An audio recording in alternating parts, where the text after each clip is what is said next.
Hello everyone, this is Lolly. Today I want to show you what I'm using currently for my bullet journal setup or tote. You may recognize this, Create 365 Happy Planner. So when I started using a Happy Planner a couple years ago, I got this tote, which I believe was at Michael's, and it was either on sale or I used a coupon.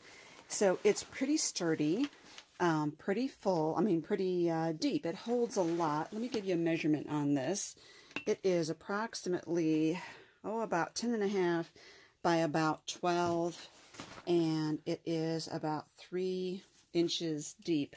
And you'll see that there are 2 zippers. They have different patterns every year, so I'm sure this particular pattern may not be the one you would find right now. So each of these compartments has its own zipper, and this is where I put my bullet journal. There's a pocket right here. So I just slide the back cover into it, and then it holds it like that. It comes with 2 Velcroed, zippered compartments. And in this one, I'll show you what I have in here. Little by little.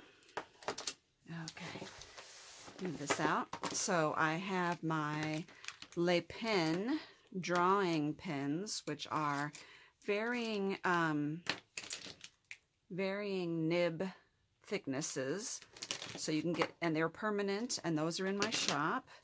And I also have the Micron permanent black, which are also in my shop.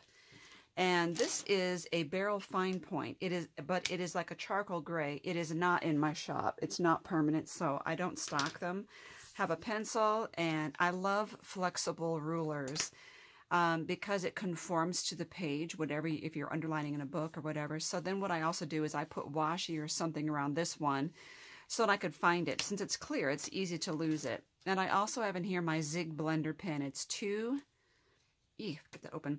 It's 2 brush nibs on both sides, and they are blending for water-based inks. So I can dip this in my Catherine Pooler ink pad, and I can color with it, which I will be demonstrating pretty soon as I color in the first page right here in my Canvo. So this particular bullet journal is called a Canvo, C-A-N-V-O. It is by Catherine Pooler Designs. You can see I've done the first page here as my table of contents, and then I've done this, which is my January setup. And so this is the birthdays. I'm getting ready to fill those in. And I use the stamp set, which is also in my shop.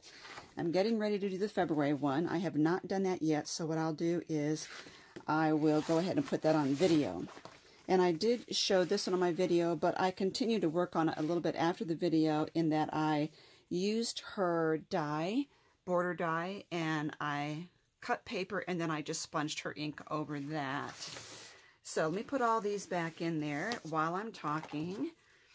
And then this one here is full of washi, because I like to have washi on the edges of my pages in my journals.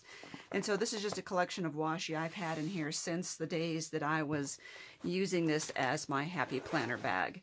So I'll push this over here. This pocket still has stickers in it. I left them in there thinking I might use them in my bullet journal, who knows. And if I'm really busy, I can actually put my traveler's notebook, that is my planner, right in here. And in this pocket, I have the stamp sets that I'm going to be using next for my next layouts in here. And this one's upside down too. Those are the ones that I'm going to be using next. Well, January I just did, but I think February. There's February, which I'm going to be working on soon. So that's that pocket. And you can see that this really zips up well.